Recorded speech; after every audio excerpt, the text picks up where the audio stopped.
Olá, olá, boa noite a todos. Mais um podcast no ar, Eduque Mais Ação com vocês.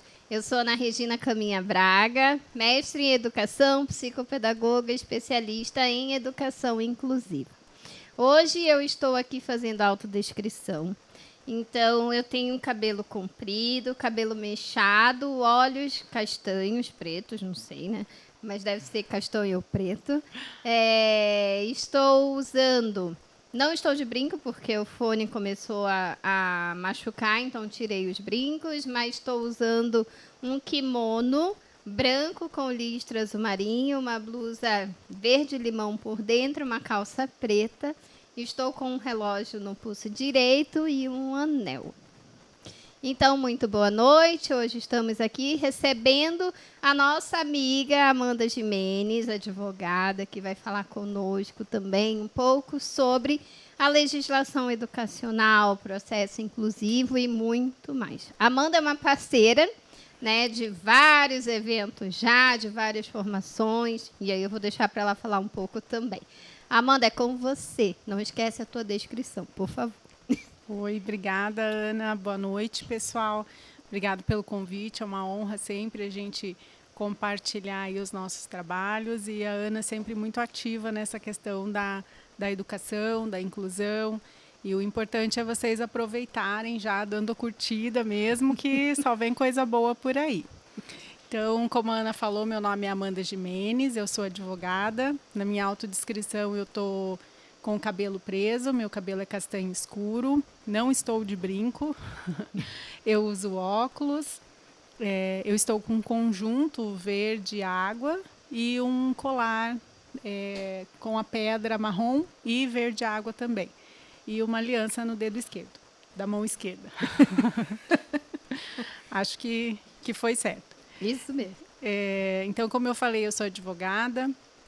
Eu já há algum tempo tenho estudado bastante, atuado nessa área da inclusão, especificamente mais na questão de responsabilidade civil e educacional, porque a parte de previdenciário e trabalhista especificamente eu não faço, né? E eu tenho formação em direito, então sou advogada há 21 anos. Eu tenho especialização em direito civil e processo civil, o mestrado em direitos supraindividuais, que inclui a parte da pessoa com deficiência. E agora eu estou finalizando uma pós-graduação pelo Instituto Brasileiro de Direito de Família, que inclui também essa parte das pessoas com deficiência. Então, direito de família, sucessórios e pessoas com deficiência. Então, essa seria a minha formação.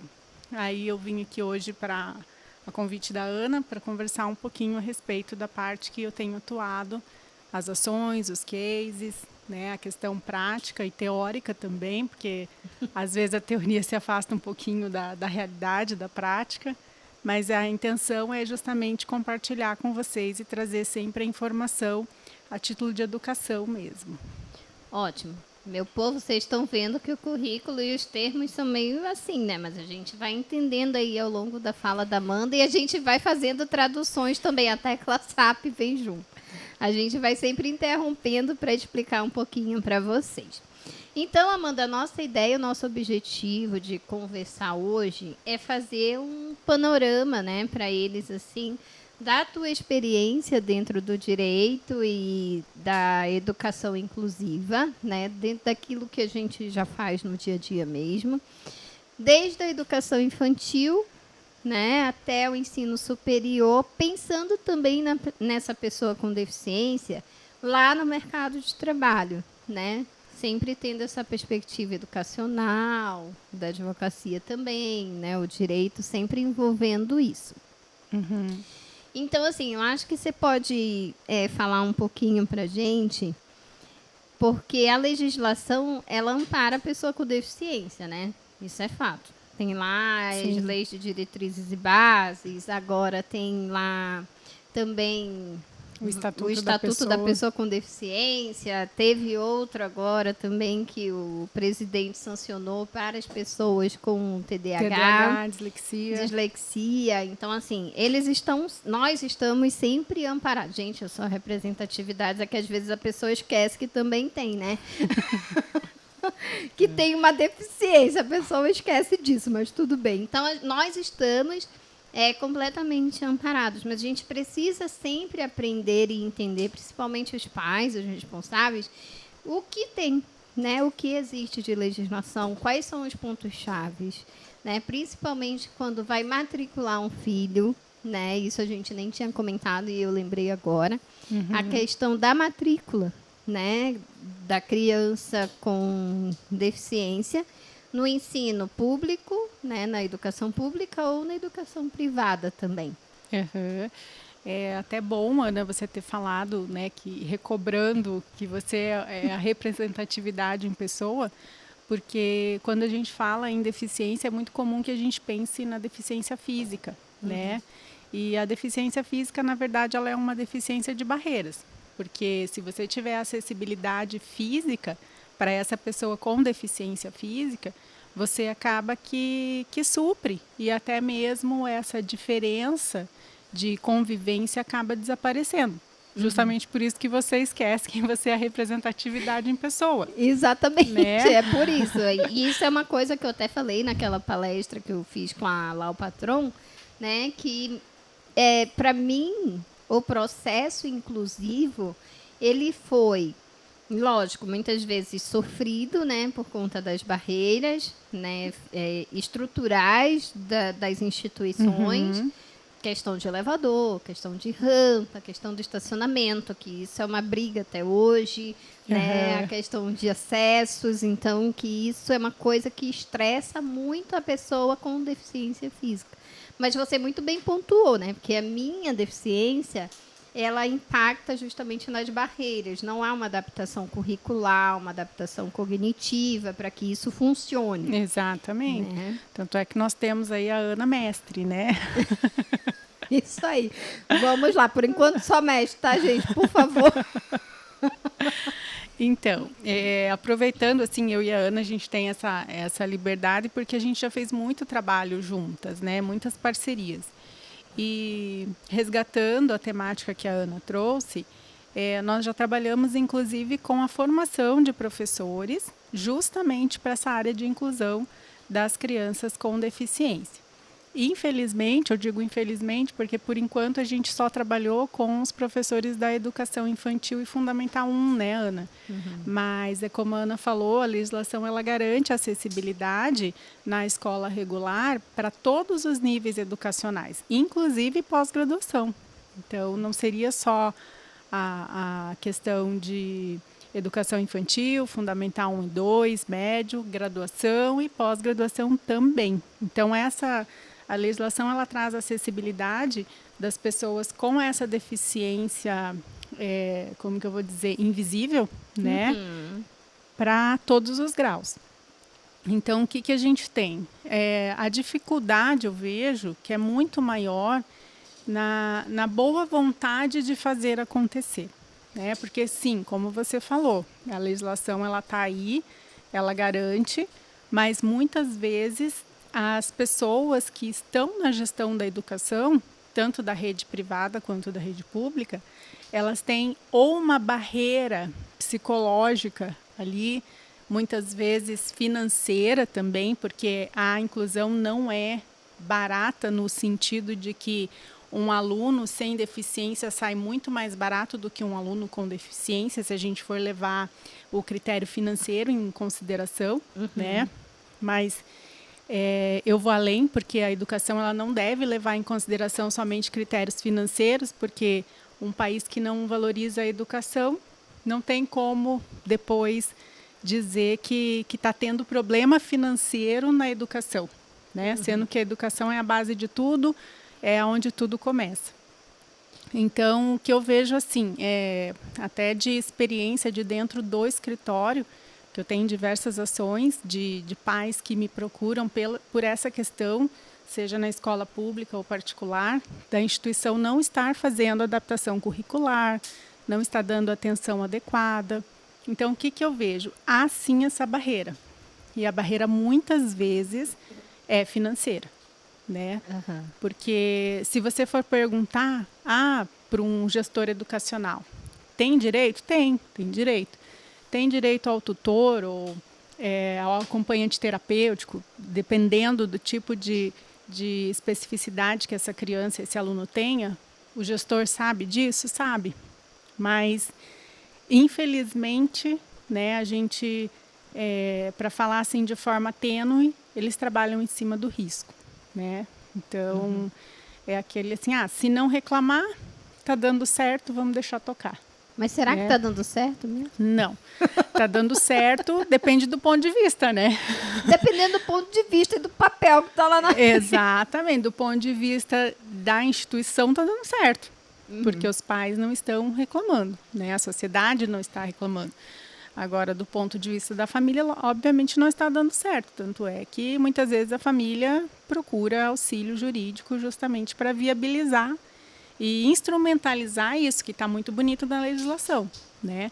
Inclusive, se você for observar a forma com que a legislação foi construída nessa parte de inclusão, ela é muito lógica, sabe? Então, você tem ali o Brasil sendo signatário do Tratado da Pessoa com Deficiência, do Tratado Internacional.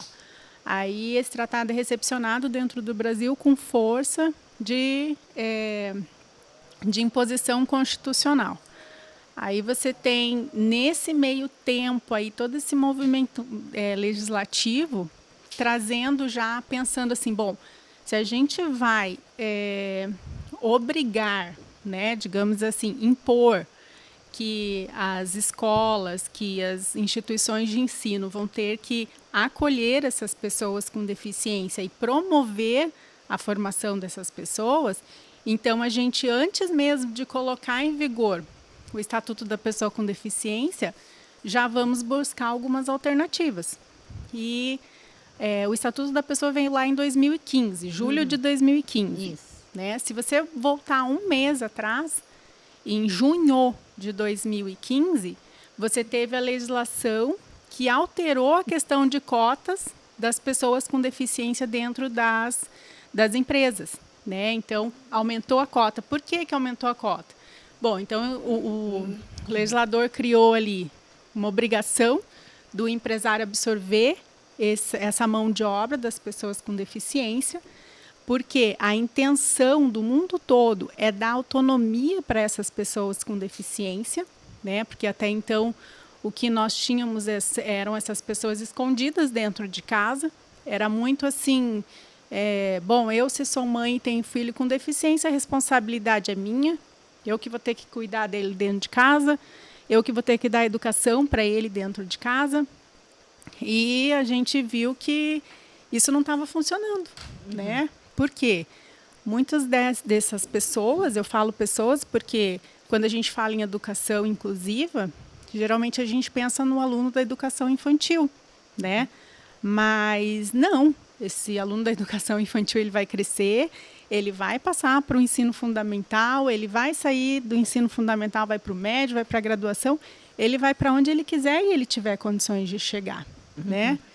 Então, voltando um pouquinho ao que eu estava falando, então, qual foi a intenção do legislador? Se a gente vai dar e vai impor ao ensino absorver essas pessoas e fazer a educação dessas pessoas com deficiência, a gente tem que viabilizar que a sociedade absorva essas pessoas. Então, você tem primeiro uma legislação surgindo, obrigando o empresário a ter uma cota mínima ali de pessoas com deficiência dentro da sua empresa, né? Isso eu estou falando genericamente, porque se a gente for a fundo, tem algumas exceçõezinhas ali, mas eu estou abordando tudo de forma genérica. E daí, um mês depois, né, para surpresa, a gente tem ali o Estatuto da Pessoa com Deficiência sendo promulgado e trazendo a obrigatoriedade das escolas aceitarem os alunos, aceitarem a matrícula, como você falou, né, desses alunos com deficiência. Posterior a isso, a gente tem também a questão do aumento do número de cursos profissionalizantes e cursos técnicos, em 2015 também. Por que será? Né? Então, como eu falei no início da minha fala, se a gente for analisar a evolução legislativa da inclusão da pessoa com deficiência no Brasil, ela tem toda uma lógica, ela foi construída de forma com que as peças desse quebra-cabeça da inclusão se encaixassem. Estou olhando aqui a logo da Educa Mais Ação e ela tem tudo a ver, né? Não só com a questão do autismo, mas de todos os tipos de deficiência. Então, a gente tem exemplos eu já ouvi um podcast seu que teve, se eu não me engano, é a Cristiane, né? Que ela tem um curso de panificação para crianças com síndrome de Down. E autismo. E autismo também. Então, assim, eram pessoas que, com certeza, se não tivesse esse curso técnico, não estariam no mercado de trabalho. Estariam subaproveitadas, né? E qual que é a intenção do mundo com essa questão da inclusão? É justamente conceder autonomia para essas pessoas com deficiência. Você tem também, na mesma época, voltando à questão da construção legislativa, toda uma alteração dentro do INSS para a questão da aposentadoria e da concessão dos benefícios para a pessoa com deficiência. Até então, o que acontecia é que a pessoa tinha deficiência, o que os pais geralmente faziam era buscar um benefício para que eles ficassem com esse filho dentro de casa, e vem a legislação nova da Previdenciária e fala assim, não é bem assim. Não vai ser toda pessoa com deficiência que vai conseguir esse benefício. Vamos colocar na escola, vamos dar autonomia, vamos dar uma formação. Por quê? Amanhã ou depois, quem que vai ter que arcar com essa pessoa com deficiência que não desenvolveu nenhuma potencialidade? Né? Exatamente. Que vai estar como? Vai estar à mercê e sempre à mercê do recebimento de um benefício. Sim, e essa é a nossa grande preocupação sempre, né, Amanda? Amanda sabe de algumas inquietações que eu tenho, né, principalmente quando se fala em legislação. E foi muito bom a Amanda trazer esse histórico e trazer, né, mostrar que a legislação ela tem sentido, ela faz sentido, é um quebra-cabeça. Inclusive, na nossa logo tem um quebra-cabeça, porque a gente vive quebrando a cabeça, literalmente, né? Com a educação inclusiva e mostrar para esses profissionais também, né, que estão dentro da sala de aula, né, que eles precisam manter a educação inclusiva em ação, né? Porque o que a gente precisa ter clareza é o que a Amanda falou no começo, né? Ali do nosso podcast, quando ela disse assim... Eles vão entrar na educação infantil, vão para pós-graduação, se assim for, e vão para o mercado de trabalho. Sim. Né? E quando você falou, porque eu vi a questão do podcast da Cristiane, e eu falei para ela também que a gente tem que pensar que essa pessoa com deficiência, independente da especificidade, ela pode encontrar um caminho para a sua formação. Né? Seja lá no curso livre, no curso técnico, curso profissionalizante, pode ser lá no ensino superior, na pós-graduação, enfim. Mas nós temos essa responsabilidade, né? E a minha inquietação é sempre assim, tem tanta legislação, né?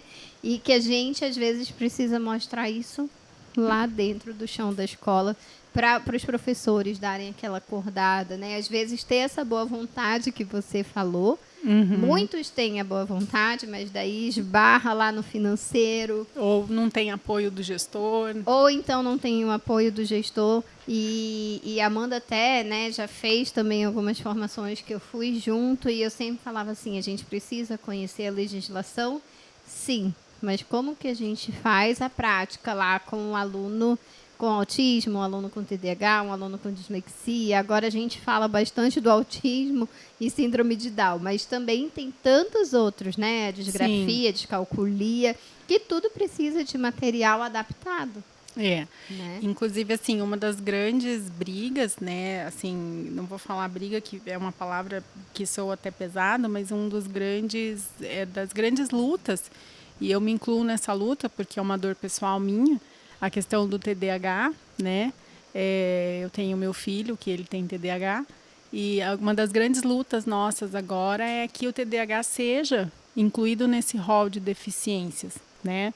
Porque se a gente for pegar ali o artigo 2 do Estatuto da Pessoa com Deficiência, ele fala em barreiras, e ele não limita o tipo de barreira, né? Então, a dislexia é uma barreira para a criança aprender. O TDAH é uma barreira, né? Então, assim, não, tem TDAH, só é uma criança hiperativa ou desatenta, mas essa desatenção e essa hiperatividade é justamente o que vai impedi-lo de aprender, né? É essa barreira que nós estamos falando lá na legislação. Então, assim, qual que é o nosso embate? E quando você falou assim, existem várias deficiências, porque o estatuto fala, né? Pessoa que tem as barreiras, seja física, psicológica, sensorial, então ele fala vários tipos de barreira. Ela é considerada deficiente, ok. Porém, se não vir uma lei complementando esse artigo do Estatuto da Pessoa com Deficiência, dificilmente, né, o gestor público ou até mesmo privado vai enxergar, vai ter a sensibilidade de enxergar aquela circunstância como uma deficiência, né? Então, por isso que a gente tem a lei específica do autismo que fala que a pessoa com autismo é deficiente, então não haveria necessidade de você ter uma legislação dizendo que o autista é uma pessoa com deficiência, né? Ele tem várias barreiras ali dentro do espectro. A gente vê que existem crianças e pessoas que concentram muitas barreiras dentro do seu desenvolvimento. Então, assim, a gente, além de ter o Estatuto da Pessoa com Deficiência, a gente precisa de uma legislação complementar a esse estatuto, que é agora não, né? Há algum tempo já, a lei da pessoa com autismo. Nós temos agora o início da caminhada, a questão do TDAH e da dislexia, mas que ainda não foi reconhecido como deficiência, né? Só está falando, a lei só fala, já é bastante coisa, tá, gente? Não me entendam como mal agradecida. Mas a lei, por enquanto, só fala que a criança com TDAH, dislexia, descalculia e as DIS que a gente conhece, ela tem que receber um atendimento diferenciado na instituição educacional, né? Então, mas ainda não foi um passo muito grande, mas ainda não é o mais adequado nessa situação. Então, assim, o que a gente tem? A gente tem, além da educação, dessa inclusão em todos os níveis educacionais, né, em todas as etapas, chega num determinado momento que, infelizmente, por mais que não seja uma deficiência física, a gente acaba esbarrando numa deficiência física, que eu posso entrar no ensino superior. Como eu vou entrar no ensino superior? Como que eu vou fazer um vestibular, né? Esse vestibular pode ser adaptado para mim? Eu tenho determinada deficiência, eu vou conseguir fazer determinado curso, né? Então, assim, é bastante complexo realmente a questão da inclusão. E apesar dela ser bastante antiga, porque eu já ouvi, né, gente falando assim, é recente, de 2015. Não, ela é bastante antiga. O que mudou foi um termo ou outro, que antes você tinha ali na LDB, falando que era preferencialmente, né, na rede regular de ensino. Hoje você tem a legislação falando não. Se a pessoa quiser, ela vai ficar na rede regular. Então, essa alteração, né, mostra que era uma tendência muito forte desde lá de trás, desde lá do Tratado de Salamanca, né, que esses alunos com deficiência ficassem numa rede regular. Por quê? Justamente para não serem subaproveitados. Eu tenho, numa dessas formações nossas da vida aí, uma professora... Né, Amanda? Poucas. Correndo o Brasil, né, Ana? Uma professora deu um relato muito emocionado e que me marcou bastante nesses anos de formação com os professores, que ela falou assim, uma cidade pequena, né, porque isso também é uma outra característica que a gente vê, que nas cidades pequenas, nas cidades menores, eles estão muito mais abertos a essa formação do que nas cidades grandes e nas grandes instituições. Então, fechando esse parênteses, ela deu um relato muito emocionado que me marcou bastante, que ela falou o seguinte, ela é professora das séries iniciais ali do fundamental, e ela tinha um aluno que era cego, né? E daí ela pegou e levou para a diretora e falou, olha, ele é muito inteligente, ele quer aprender, mas eu não sei como ensinar. Final das contas, a cidade não tinha infraestrutura, né, para fornecer educação para aquela criança, e ele foi encaminhado para uma PAI. Aí na PAI, depois de algum tempo, né, ele absolutamente nada contra a PAI, tá, gente? Muito pelo contrário. Nós sabemos a necessidade, né, e a importância das APAIs. Então, eu só estou contando uma circunstância bastante específica, né? E aí, com o tempo, a diretora da PAI viu que realmente não era o lugar dele ali, né? E, final das contas, ele foi para uma universidade federal de Santa Catarina, se formou, ele é engenheiro, e depois de um tempo, ela o encontrou na cidade, ele foi visitar os pais na cidadezinha, e falou, não, professora, né, obrigada, eu lembro muito da senhora, tal. E isso marcou muito ela, porque ela falou assim, gente, quanto tempo esse aluno perdeu, né? Quanto tempo ele ficou subaproveitado, porque não havia condições de eu deixar ele dentro da minha sala de aula. E é exatamente isso que a gente sempre fala, né, Amanda? Quando vai fazer as formações, quando vai, né, para uma escola ou quando vai para algum debate, sempre pensar assim, que a especificidade, ela requer algumas atenções, óbvio, né, dependendo, e a PAI é um grande apoio para isso. Porém, nós acreditamos também que a parte da socialização, a parte de você estar dentro de um ambiente, né, onde você pode compartilhar com os teus colegas, seja com deficiência ou não, essa troca é muito rica, né? Porém, para que essa troca aconteça, a pessoa com deficiência ela precisa estar incluída efetivamente, né? Aprendendo. Então, é por isso que vai existir o papel do advogado, o papel do psicopedagogo, o papel, né, do psicomotricista e vários outros profissionais que vêm para agregar nesse conjuntão aí, né? Inclusive, a legislação, ela traz bem é um termo que parece um palavrão, né, mas que representa bem isso que a Ana falou. A legislação fala que quem vai atestar se essa criança, se esse aluno tem deficiência ou não, é uma avaliação biopsicossocial. Então, se a gente pegar essa palavra, né, vamos lá na etimologia dessa palavra, o que ela quer dizer? Bio, né, formação, corpo, psico, psicológico, social, interação com o meio. Então, assim, o conceito de, já que a gente gosta tanto no Brasil de falar de conceito, né, então, o conceito de deficiência, ele é muito complexo.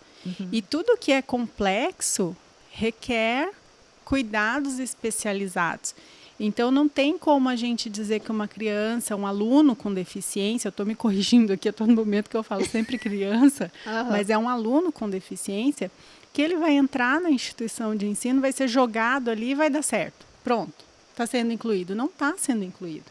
Não, Ele precisa ter as ferramentas adequadas para que efetivamente ele esteja aproveitando aquele momento de estar ali. Eu te interrompi, Ana, desculpa. Não. Principalmente porque a gente pensa, né, assim, a gente que faz as formações, que estamos, você dentro da legislação, eu dentro da educação inclusiva, o nosso foco é pensar na pessoa com deficiência, né? Na evolução dessa pessoa. Então, por exemplo, quando você chega numa escola, né, e vê lá um PEI, que a gente diz, que é o projeto educacional individualizado. O que acontece? Muitas vezes as escolas, né, algumas escolas cumprem com o que realmente deve ser feito, mas outras não, né? Pegam lá a diretriz curricular, copia e cola, né? Aquele Ctrl+C, Ctrl+V e põe no PEI. Aí chega para a psicopedagoga, né? E a psicopedagoga olha e diz assim, mas o que é isso? Né? E daí tem que haver toda uma readaptação, porque a inclusão não é só você colocar dentro da sala. Né? Você tem que fazer todo um trabalho. E como você falou no início ali, existe um atendimento especializado. Né? Existe a possibilidade da escola ter uma sala de recursos multifuncionais. Inclusive, assim, como eu falei do quebra-cabeça, e esse quebra-cabeça, ele foi um quebra-cabeça muito bem feito, porque as peças se encaixam. Então, se você for procurar normativas do MEC, atos de instrução do MEC, ele viabiliza que esse aluno ele seja incluído e que ele seja avaliado de uma forma diferente do que é usual dentro daquela instituição. Então, tem como ser feita essa inclusão, né? Ah, não, como que eu vou fazer se a base curricular dessa série está dizendo que ele tem que sair sabendo a tabela periódica, por exemplo, né? Mas esse meu aluno especificamente de inclusão, ele não vai conseguir memorizar essa tabela por uma questão específica da deficiência dele, né? Eu não vou me aventurar aqui a dizer uma deficiência, mas vamos pegar aqui uma questão genérica, né? Ele não consegue memorizar essa tabela periódica. Aí, ok. Como que então você vai cobrar que ele saia do segundo ano, por exemplo, memorizando a tabela periódica? Então, isso já foi flexibilizado e você tem instruções normativas dentro do MEC que flexibilizam por intermédio do PEI, do Plano Educacional Individualizado, mas você tem que ter tudo documentado, né? Então, o aluno entrou na instituição, foi feito o plano educacional, foi traçado metas para esse aluno, ele alcançou essas metas. Se ele alcançou essas metas, o objetivo específico desse aluno para aquela série foi atingido, ok, foi atingido, ele pode passar de série, né? Ah, Amanda, mas é muito difícil fazer isso porque a nossa instituição ela está cadastrada na Secretaria Estadual de Educação com avaliação quantitativa e não qualitativa. Mas você tem a possibilidade de requerer que aquele aluno seja avaliado de forma qualitativa e não quantitativa, entendeu? Uhum. Aí, mas dentro da Secretaria de Educação isso não é possível. É possível, sim. Tem condição. Basta querer, basta buscar as ferramentas adequadas, que isso é feito de forma adequada. Uhum. Então, assim, muitas vezes a gente é visto até com maus olhos, assim, sabe? Uhum. Já teve situações que eu cheguei na escola, que eu cheguei na instituição, buscando ali uma conciliação, uma mediação, para que as coisas dessem certo, sem a necessidade de uma intervenção judiciária, né? E, assim, mas infelizmente a gente não é visto com bons olhos, né? Sempre acham que o advogado está indo para o embate. Uhum. Mas a intenção, na verdade, é justamente formativa, né? Olha, vamos montar aqui um plano educacional individualizado, pega essa equipe multidisciplinar, porque afinal de contas a avaliação dele é biopsicossocial, né? Vamos ver o que ele necessita da parte biológica, da parte psíquica, da parte social. Então, um plano educacional individualizado para um aluno de inclusão, ele vai ser muito além do que é o plano pedagógico para aquela série, né? E, inclusive, esse plano educacional, ele pode prever, por exemplo, a menos ou a mais. Porque nós também temos alunos que são de inclusão, que são as pessoas com a superdotação. Né? Então, o professor não vai ensinar a mais para a turma inteira por conta desse aluno. É outra coisa também que a sociedade como um todo tem que ter essa consciência, porque muitas vezes o que a gente vê é o entorno não preparado também.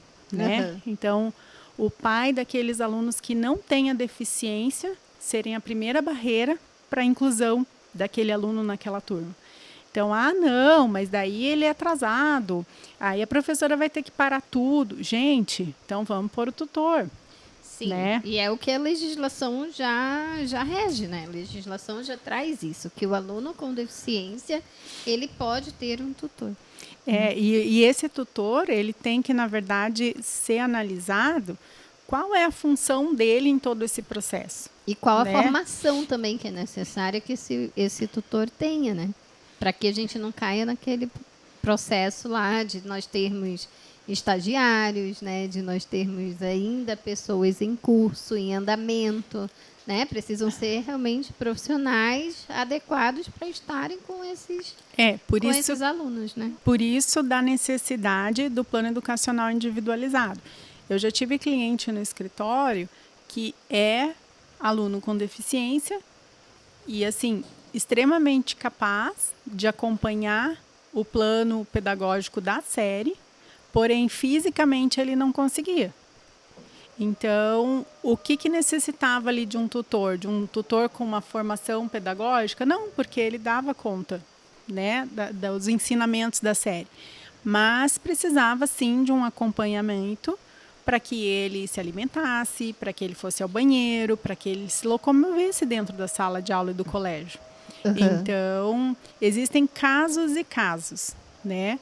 Mas, geralmente, quando nós temos um caso de aluno com deficiência, por isso que eu ressalto e repito e repiso a avaliação biopsicossocial.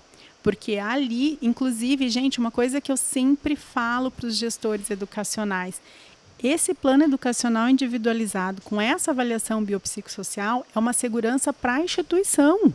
Sim. Porque, às vezes, a instituição está com todos os argumentos ali amarradinhos para não ter a necessidade de colocar, por exemplo, um pedagogo para acompanhar essa criança, esse aluno. Mas como está tudo tão solto, está tudo tão sem... como que eu vou... Sem um fio condutor. Exatamente, obrigada, Ana. Está tudo tão solto, sem um fio condutor, que eles até se perdem na hora de justificar o porquê que não estão dando, né, um pedagogo ou um professor específico de matemática para acompanhar esse aluno. Então, a legislação fala do acompanhante, ok, mas se a gente tiver fundamento do porquê que a instituição está botando um acompanhante ou um tutor X e não um Y, está ali. Não vai ser contestado. Entendeu? E é exatamente, né? É o que acontece. Eu tenho um caso, na verdade, que eu estou acompanhando, né, como psicopedagoga, e é exatamente isso, né? A aluna tá dentro de um processo de adaptação e com avaliações flexibilizadas, né, como a gente sabe, mas que não se justifica, né, a forma como a instituição está mostrando aquilo. E daí, quando chega um profissional com essa avaliação biopsicossocial, mostra que pode ser feito as adaptações que de fato vão funcionar, né? E não que esse aluno vai precisar de um apoio em casa, né? Por exemplo, que o pai faça essa leitura, que o pai faça essa atividade com a criança, que o pai muitas vezes até faça por ela. Né? Que daí a gente vê, na avaliação, a gente pega e vê assim e diz como? Né? Como? E você acaba construindo a vida educacional, a história educacional desse aluno em cima de uma mentira. Sim. Né? Assim, se distanciando ao máximo do que foi o objetivo protecionista da legislação, protecionista no bom sentido, né? Não de vou apaziguar aqui porque ele não tem condições, muito pelo contrário, protecionista no sentido de que se ele tem uma limitação, vamos deixar de lado a limitação dele e exaltar o que ele tem de positivo, né? Exatamente, exaltar a habilidade para que ele tenha essa autonomia. Né? E para quando chegar lá no ensino superior, na hora de fazer um vestibular ou de entrar num curso técnico profissionalizante, nós sabemos realmente qual é a real aprendizagem que ele traz. E se vocês forem observar, voltando lá, retomando a questão do quebra-cabeça, a gente teve também a alteração e o surgimento da base comum curricular brasileira. Se a gente for olhar ali, o que essa base curricular traz? ela traz habilidades, ela não traz questão de conhecimento específico, né? Hoje, se a gente for olhar a prova do Enem, ela é uma prova totalmente diferente do vestibular que nós fizemos há 25 anos atrás, né? Antes era assim, H2O é formado por 2 moléculas de hidrogênio e uma de oxigênio. Você não tem mais isso. Hoje, o que a educação quer saber de você? Você sabe se localizar no tempo, no espaço? Você consegue interpretar o que os jornais estão te falando? Você consegue entender sublinearmente o que uma mensagem está te dizendo ou não? E o grau de profundidade dessas informações é muito mais complexo, né? Não sei se você está entendendo o que eu quero dizer. A estrutura que o aluno precisa desenvolver na intelectualidade... Faltou a sopinha de letra aqui. A intelectualidade é muito maior, né? As funções executivas, as funções cognitivas. Então, tudo isso que um aluno que pode ter um comprometimento cognitivo, né, precisa de um trabalho muito maior. Muito mais amplo. Amplo, né? Muito mais amplo, com profissionais que seriam buscados, né, para estarem ali com esse aluno, como você falou, um pedagogo, né, um tutor realmente que tenha aquela especificidade que aquele aluno precisa, atenda, né, até mesmo, como você falou, que é só uma questão física, então que leve, né, aos lugares, mas aquele também que possa fazer a leitura, ajudar na interpretação, ajudar na estrutura de um cálculo, né? Isso tudo. Porque assim, o que a gente tem que ter em mente, né? A adaptação curricular, ela é extremamente ampla. Então, qual que é o currículo daquela série? Bom, o currículo daquela série é que que o aluno entre, sente sozinho, abra o livro e assista a aula, preste atenção, tenha condição de esteja silábico ao final do ano, tá? Ok. Esse é o currículo daquela série. Se eu tenho um aluno que ele está aprendendo tudo isso, mas que ele necessita, por exemplo, de um tutor para levá-lo ao banheiro, para alimentá-lo, para fazer qualquer coisa que seja fora do currículo, isso é uma adaptação curricular. Então, assim, a todo momento, nós estamos fazendo adaptações curriculares dentro da escola, dentro do ambiente escolar, e não estamos percebendo. Porém, no momento em que essa adaptação curricular ela se torna um pouco mais complexa, você encontra barreiras enormes, né, para que ela não se institucionalize. Assim, a impressão que eu tenho é, não vamos deixar a inclusão se institucionalizar, que a gente não quer. Sim, exatamente isso. Quando você fala assim... qualquer coisa que não seja dentro da formação, né, que está dentro daquele currículo, que está fora, é preciso uma adaptação. E aí vai também, a sensibilidade do gestor, da pessoa que monta os horários daquela turma, né? Então, por exemplo, se eu tenho dentro da minha instituição turmas de, em média, 25, 30 alunos, eu vou colocar um aluno de inclusão na turma, mas eu vou diminuir a quantidade de alunos que não são de inclusão. E isso é totalmente possível dentro da legislação, né? E, inclusive, é uma adaptação curricular. Sim. E, inclusive, já é algo obrigatório no estado de São Paulo, por exemplo. Entendeu? Então, eu não vou falar aqui em números para não falar besteira, mas vamos supor, de cada um aluno você diminui 3, 4, por exemplo. Entendeu? Para quê? Para você viabilizar o trabalho do professor, né? A gente também entende o lado do professor de que realmente a turma fica, se não houver uma preparação do entorno, né? A turma pode ficar mais agitada, você pode ter um embate maior, né? Então, assim, vamos viabilizar que isso aconteça, né? Diminuir a quantidade de alunos na sala, tendo um aluno de inclusão, é uma adaptação curricular. Você, esse gestor ter a sensibilidade de não colocar para dar aula para essa turma que tem aluno de inclusão, um professor que não tenha o perfil, né, de empatia, um professor que não tenha um perfil maleável. Isso é tão complicado, né, Amanda? Meu Deus. Porque quando chega no ensino médio, por exemplo, não precisa só de um professor empático, né? Nós precisamos de 8, 10. 8, 10. Nós estamos falando de uma realidade totalmente diferente, né? Enquanto está lá na educação infantil, no ensino fundamental 1, essa mudança, essa escolha específica, né, de você pensar nisso tudo é bem mais fácil até, né? Agora, quando chega no ensino médio, um professor de química empático, um professor de química que esteja preocupado. Disposto, que entenda, né? Um professor de física, por exemplo, é muito difícil, né? Porque, além disso, são áreas de cálculo. Então, mas aí, Ana, eu insisto na questão do plano educacional individualizado, porque às vezes esse profissional, esse professor, ele está ali tão preocupado com a função primordial dele, né, que ele foi formado para aquilo, para quê? Para passar o conhecimento de química, para passar o conhecimento de física. E cumprir o currículo, E cumprir o currículo, que muitas vezes está super apurado.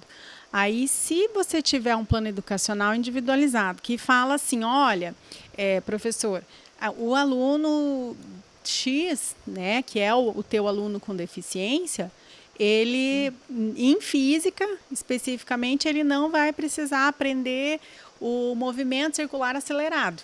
Se ele entender que quando o carro gira, tem uma força puxando ele para dentro é o suficiente, pronto. Já é algo que o professor, ao olhar isso, ele já vai se acalmar, entendeu? Porque também a gente tem que, assim como a gente exige a empatia deles, a gente também tem que ser empático com eles. Sim, esse é o nosso papel, né? Esse facilitar é o nosso papel. O processo para que eles também entendam. Agora, quando você pega um PEI, onde não tem essa flexibilidade, por exemplo, de diálogo, eu digo, né? Onde o professor vai pegar aquilo e vai dizer assim, para onde que eu vou? Sim. Né? Então, aí você não tem como cobrar que efetivamente essa inclusão aconteça, né, de uma forma adequada. E outra coisa que eu sempre falo para os educadores em geral é se apropriem do conhecimento que vocês têm. Porque um educador em si, ele não tem uma formação só para entrar em sala de aula e dar a aula dele e ir embora. Não, ele tem condição de... E por isso a avaliação biopsicossocial.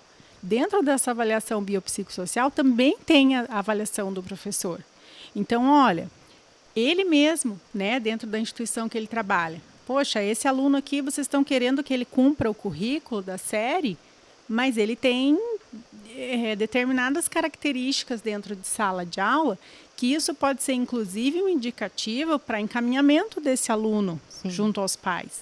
Né? Eu já tive caso concreto com um dos meus filhos, que ele tem problema visual, e a professora me chamou para uma reunião e falou assim, você tem que levar o teu filho para o neuro, que ele tem alguma coisa, ele não está alfabetizando.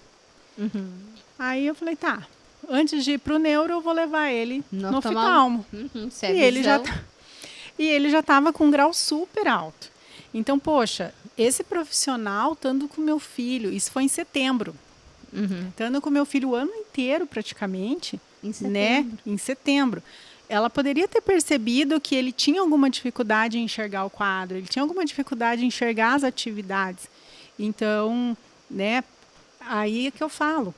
E também a importância da formação, né, Amanda? Porque se a formação continuada não chega para esse professor, que é o que a gente faz, né, o tempo todo, mas agora com a pandemia tudo inviabilizou.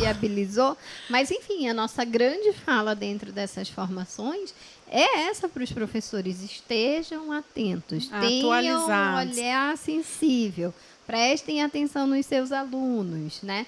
Qual que é a minha primeira postura dentro de sala de aula? Que é uma coisa que eu bato na tecla sempre. Eu bato na tecla sempre. Sala de aula é em círculo. Não existe sala de aula um olhando para a nuca do outro. Não tem como. Como é que o professor vai ver? Como é que o professor vai olhar para cada um deles? Como é que o professor vai observar? Então, assim, se aproxime, saia lá da lousa branca, venha para o meio da sala, faça atividades em pequenos grupos, né? Traga no concreto. Traga no concreto.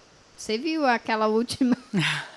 Os tijolos amontoados. Os tijolos amontoados, um monte de coisa, né, que a gente traz para esses professores. Se eles não tiverem também essa formação, não tem como a gente cobrar. Né? Inclusive, assim, pegando esse gancho seu, se de repente tivesse, pegando também a minha fala do que aconteceu com o meu filho, se de repente essa professora tivesse dividido a turma em grupos menores, ela poderia ter visto que quando ele está trabalhando com algo próximo, ele faz certinho. E quando ele tem que enxergar longe, ele não faz. Né? Já seria um indicativo de que ele estava com problema de visão. Sim, pega o papel lá longe, pega o papel aqui perto, né? Então você consegue. E isso são pequenos sinais, né? Pequenos sinais. E empatia. E empatia. Essa palavra eu não gosto muito, mas enfim, tem que ter empatia. Por que, Ana, que você não gosta? Porque eu acho que meio que caiu, né, no modismo a palavra empatia, mas muita gente nem sabe o que significa. É isso. Nem o respeito a gente sabe, né? É uma palavra tão mais antiga que a empatia e que a gente precisa praticar antes da empatia várias outras coisas, né? Com certeza. A questão da humanização, a questão de respeitar o espaço do outro, a questão do direito do outro, né, até a gente chegar numa empatia efetivamente, né? Por isso que eu sempre falo que... Até muito bom essa tua abordagem, amei, porque agora corrigindo, que falta de humanidade. Sim. Né? Porque poderia ter sido algo que com uma pequena mudança de postura da profissional, ela teria percebido.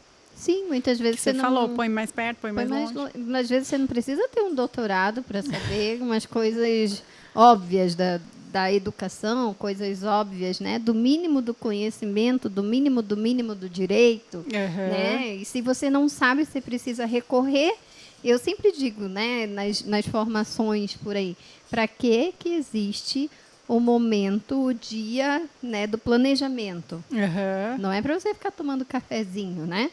É para você justamente trocar com os teus colegas, trocar com o pedagogo, troca, né? E você vai sentar na tua mesa e vai construir. O que você vai construir? O que está difícil? Ah, está difícil, peida na Regina, então vamos trabalhar. Eu não estou sabendo fazer. Chama a Amanda que está lá no outro canto, que ela sabe fazer. Amanda, me ajuda aqui.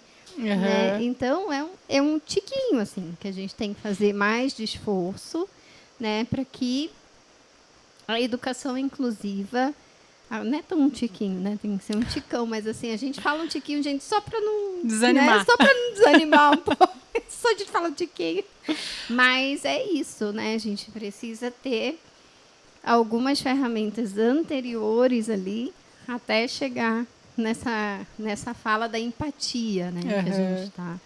E assim, aqui eu queria deixar também minha singela homenagem e agradecimento aos a gente não está aqui só para apontar, né, as irregularidades, digamos assim, os erros e a displicência, mas também a gente pega profissionais em todas essas nossas andanças, e até mesmo eu como mãe, sou mãe de 3, então eu já, né, quantos profissionais já não passaram pela minha família, né? Então, assim, eu gostaria muito de parabenizar, do fundo do coração, homenagear esses profissionais que têm essa humanidade e que já evoluíram ao ponto da empatia. Sim, né? Aproveitando a fala da Ana. Muitos, né? E que, assim, tem essa sensibilidade de montar... Gente, eu já peguei situações em que o profissional, o professor, ele está com o plano educacional individualizado, montado, ele não instrumentalizou isso dentro da instituição porque ele não tem amparo pelo gestor. Mas ele está trabalhando de forma diversa dentro da sala de aula dele. Então, isso faz uma diferença enorme, enorme na vida desse aluno. Isso faz com que esse aluno se empodere, cresça, né? Crie a tão sonhada autonomia. Porque, havendo ou não havendo legislação, gente, o mais importante é vamos dar autonomia para essas pessoas. Não haveria necessidade. Uma vez eu li uma frase assim que eu falei assim, nossa, perfeita. A inclusão vai acontecer no momento em que nós não mais dissermos, não mais precisarmos falar sobre a inclusão. Ela vai acontecer naturalmente. Então, não pense que para mim é gostoso chegar num colégio, né, eu que não tenho formação pedagógica, e falar assim, olha, né, o que vocês estão fazendo está errado. Aí, tá, mas qual a propriedade que a senhora vem falar para mim que o que eu estou falando, que eu estou fazendo está errado? Não, eu estou falando segundo a legislação. Sim, mas vamos chamar um psicopedagogo, vamos chamar quem pode falar com a gente, né? Exatamente. Então, assim, a grande questão, e aí que está a razão do podcast, né? Vamos ficar aqui 2 dias conversando. Vamos ficar aqui 2 dias conversando. Eu estava perguntando ali da produção quanto tempo que a gente que já ainda tinha, falta, que ainda falta, né? Porque eu digo, pronto, a gente já esqueceu do mundo, né? Mas, assim, e é isso que a gente fala, né? Essa aproximação dos profissionais. E não é preciso, parece assim, eu enxergo, né, de fora, assim, né, colocando uma lupa, parece que existe um medo, né, existe um medo na instituição de aproximar os profissionais. E não precisa, né, desse medo, se você pegar os profissionais adequados, claramente, né? E aqueles que estão realmente dispostos a fazer a educação inclusiva, né, acontecer. Né? Então, você chegou lá trazendo, né, o seu ponto, né? Mas com que embasamento? Com embasamento jurídico. Legal. Legal, né? Então, se precisa de algum outro profissional, chama e vamos trabalhar na equipe multidisciplinar. Exatamente. É isso que vai acontecendo, né? Você citou no início lá um aluno com um problema motor, chama um psicomotricista. Né? Cadê o neuro? Cadê a fono? Cadê todo mundo para atender essa galerinha aí do bem que precisa também, né, ser vista? Então, inclusive assim, eu já ouvi, né, educador. Quando eu falo educador, gente, eu tô falando, não estou falando do professor especificamente, tá? Estou falando do educador como um todo. Porque quando eu vou fazer as formações, a gente faz a formação desde a pessoa que, muitas vezes, né, depende do que a instituição quer, mas a gente já fez formação desde a pessoa da cozinha até a pessoa da portaria. Sim. Né, com a direção. Então, assim, e a gente não quer saber se é o professor ou se não é. Então, quando eu falo educador, é educador como um todo. Até porque se a gente fala assim, né, você falou assim, desde a cozinha até a direção. Né, até a portaria, lógico, porque todo mundo tem que estar formado, todo mundo está inserido. Se a criança chega no banheiro, né, e não é uma deficiência que precisa de um tutor, vai ali, eu não sei, cadê não sei o quê, tá aqui, né? Sempre tem alguém no banheiro ou no pátio da escola. Aquele aluno específico tem um problema motor, caiu, né? Como é que eu vou fazer? Né? Que nem eu, que sempre escorrego lá na casca de vez em quando, né? E lá vai. E é assim, uma vez eu fui fazer uma formação, na hora que eu suspendi o paraquedas, os meninos que são mais fortes suspenderam e eu fui junto. Foi, então, o que você faz? Né? Então, todo esse cuidado, eu citei porque eu posso citar de mim mesma, né? Então assim, todos esses cuidados que a gente sempre pensa. Seria ideal que toda a escola participasse, inclusive, né? Mas daí a gente vai atendendo o que cada instituição quer. O que cada instituição pede. Então, por que eu falei isso? Porque eu já ouvi, né, da boca de um educador, e não foi uma única vez, né? Não, eu não gosto desse negócio de inclusão aí, eu não estou preparado, eu não sei fazer isso aí. Então, realmente. Não sei nem saberá, né, pelo jeito. Então, assim, 50% de 50%, ou seja, 100% de chance de que não dará certo, né? Por isso que eu falo da sensibilidade do gestor, de que essa pessoa pode ser um excelente profissional, e com certeza é, né? Porque está ali, mas não é bom para aquilo. Então, não faz parte de uma habilidade dessa pessoa estar trabalhando na inclusão. Tire-a da inclusão. Senão, inclusive, ela mesma vai falar o português, claro, vai se queimar. Né? Então, eu sempre analiso, assim, até mesmo na conversa a gente já consegue perceber se aquele profissional está disposto, ele está aberto. E você percebe claramente, né? Nas formações lá, por exemplo. A gente bate o olho na turma e já diz, "Ih, vai empacar ali." Né? Não é verdade? A gente já sabe, "Ih, ali já não dá mais." Né? Uhum. E eu lembro que uma vez, inclusive, eu fui para uma formação onde muitos do grupo estavam bem fechados para aquilo, né? E daí teve que ter todo um trabalho. No final conseguimos, mas é mais doloroso, né? Com mais sacrifício quando o grupo ele já não tem esse pensamento, já não tem esse preparo. E daí a formação passa, aquela coisa esfria, né? Uhum. E ali pode realmente ter professores que não são adeptos. E a gente no Brasil, né, quando a gente fala assim, educação inclusiva, geralmente isso nos remete à identidade de pessoa com deficiência classificada num CID. No CID. Né? Que isso é outra questão também. Né? Mas se, inclusive agora mudou, né, a classificação no CID-11 da questão do autismo. Do autismo.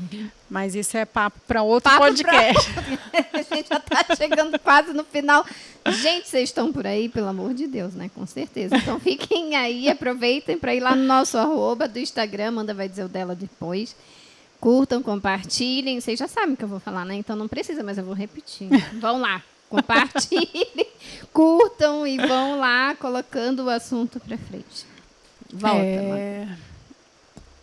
Então, no Brasil, nós temos uma deficiência que é causada por nós mesmos e que a gente tem que assumir essa responsabilidade, que é a questão das crianças subnutridas e que ficam com problemas cognitivos, né, de aprendizagem, dificuldade de aprendizagem, por não estarem bem nutridas. Então, sim, assim, quando a gente fala de educação inclusiva, a gente também está falando desses alunos, né? Eles estão, em tese, teriam todas as ferramentas para estarem aprendendo, mas não conseguem aprender por conta da subnutrição, partos prematuros por falta de pré-natal, né? Então, assim, a educação inclusiva ela é muito além do que a gente muitas vezes traz para a abordagem, né? Com certeza. Exatamente. E é responsabilidade nossa. Né? Sim, tanto é que se vocês forem na Constituição Federal, fala o seguinte, que é responsabilidade da família, do Estado e da sociedade. Né? Então, quando a gente tem ali, que isso no começo, lá 2015, 2016, foi muito discutido, inclusive objeto de várias ações judiciais, que hoje já diminuiu bastante, mas ainda acontece, da escola querer cobrar, quando é da rede particular, né, querer cobrar um valor a mais para trazer o tutor, para deixar a criança, o aluno com o tutor. Então, aí, né, mas por que eu tenho que pagar isso, eu que tenho um filho que não tem deficiência, por que isso está embutido na minha mensalidade, né? Porque é responsabilidade da sociedade também. Sim. Né? Gente, aqui a gente traz o assunto crítico bem quase na hora de fechar. Vocês estão vendo? É porque a Amanda é desse jeito. Ela não quer saber, não. Ela traz um negócio quente aqui, o assunto a qualquer momento. Navalha na carne. Isso mesmo. E isso é um tópico que... Sim. É o calcanhar de Aquiles lá no início, né, da nossa conversa, eu falei assim, que o que eu vejo que a maior barreira é a barreira financeira. Então, aí, né, a gente acaba esbarrando, não tem como. Né? É uma grande resistência, principalmente do setor privado. A inclusão por conta do aumento de custos. Sim, muitas vezes no público, né, você ainda consegue ali transitar e ajustar, porque, né, vem o Estado, vem a legislação e daí cumpre. Né? Abraça e tem que fazer, vamos fazer. Né? Nem que seja ali na goela abaixo, né? Como eu digo. Nem que seja na goela abaixo, né? Entre aspas. Mas educação inclusiva é isso. É isso e assim, eu vejo que muita coisa já evoluiu, né? A gente vê assim nas nossas andanças aí que essa galera mais jovem tá vindo com o que a gente fala do sangue no olho. O sangue no olho, um olhar diferenciado. Exatamente. Né? Até porque também começaram a viabilizar e aumentar o número de especializações, né? Na educação especial, na educação inclusiva. E os debates se tornaram maiores. Então, assim, a gente está num processo de sedimentação. Falta muito ainda, muito, com certeza. É um ticão, né? Falta bastante coisa. Mas eu acho que, assim, eu sou favorável a sempre, até o que é ruim, a gente olhar com bons olhos. Com bons olhos. Né? Tá bom? Não tá bom. Mas está muito melhor do que estava lá. Já esteve pior. Exatamente, lá atrás. Sim, e agora, como você falou, né, aumentou o número de especializações e também a obrigatoriedade de algumas disciplinas de educação inclusiva dentro do currículo. Dentro, né, da graduação. Uhum. Então, isso é... Ai, meu joelho, gente. Ai, gente, a pessoa é desastrada. Autodescrição, acabei de bater o joelho na mesa. Isso. Assusta a pessoa do outro lado. Então, assim, é exatamente isso, né, que a gente estava falando. Por isso que os profissionais estão vindo mais com o sangue no olho, né, como você falou. Que estão sendo instrumentalizados. Né? Sim, e eu vejo assim, que a gente tem que falar muito. Por quê? Porque a gente tem que trabalhar com a educação da sociedade também, né? A educação no sentido lato. Então, assim, a partir do momento que esses pais dos alunos que não têm a deficiência passarem a olhar a convivência do seu filho com um aluno com deficiência, algo positivo, sim, né?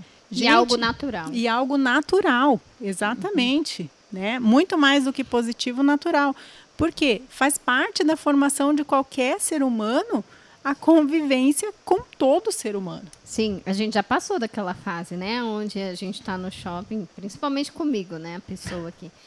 Quando a gente está no shopping de vestido, a criança quer verbalizar alguma coisa, mas... Psh, cala a boca, menino. Deixa pelo menos a pessoa passar. Depois você pergunta.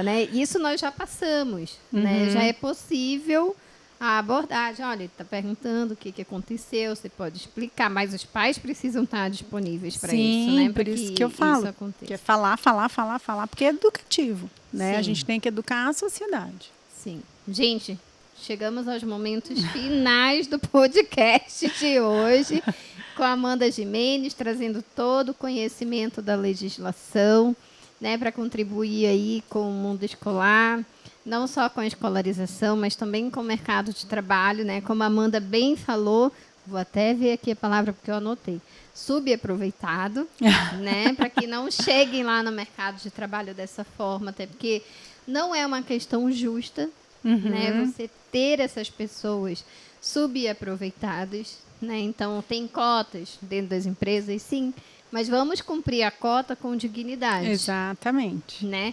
Sabendo onde nós estamos colocando a pessoa com deficiência. Né? Sabendo, reconhecendo o potencial para que esteja no setor certo, dentro da vaga certa. Né? A gente tem absurdos, assim, né?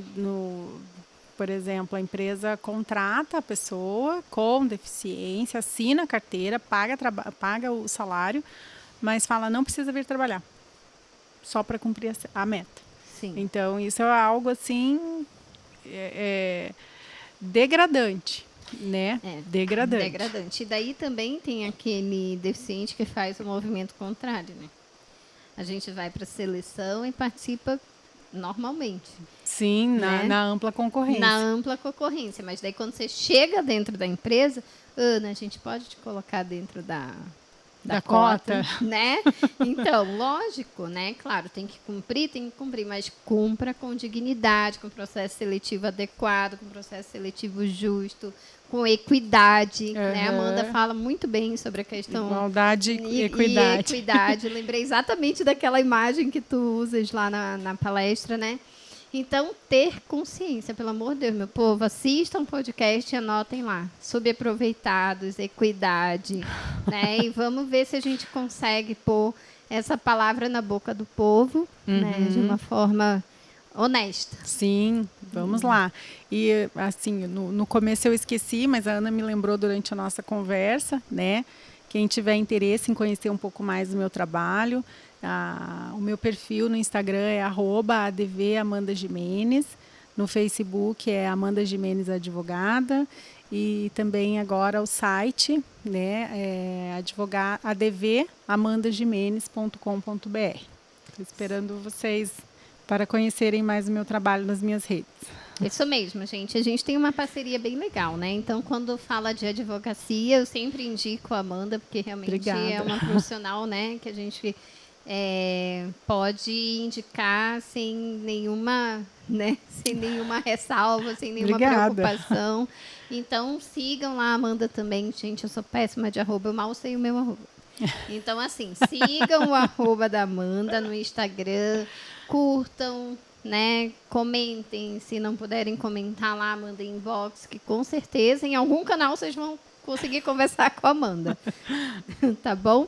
Então vamos fechando, gente. Não esqueçam lá de curtir o nosso YouTube, compartilhar. Isso é isso. Ó, vou ficar todo o podcast aqui com vocês, falando no arroba, no curte, no compartilha. Tá bom? E até o nosso próximo. Grande abraço. Até mais. Até mais. Ana, brigadão pelo convite. Pessoal, até mais.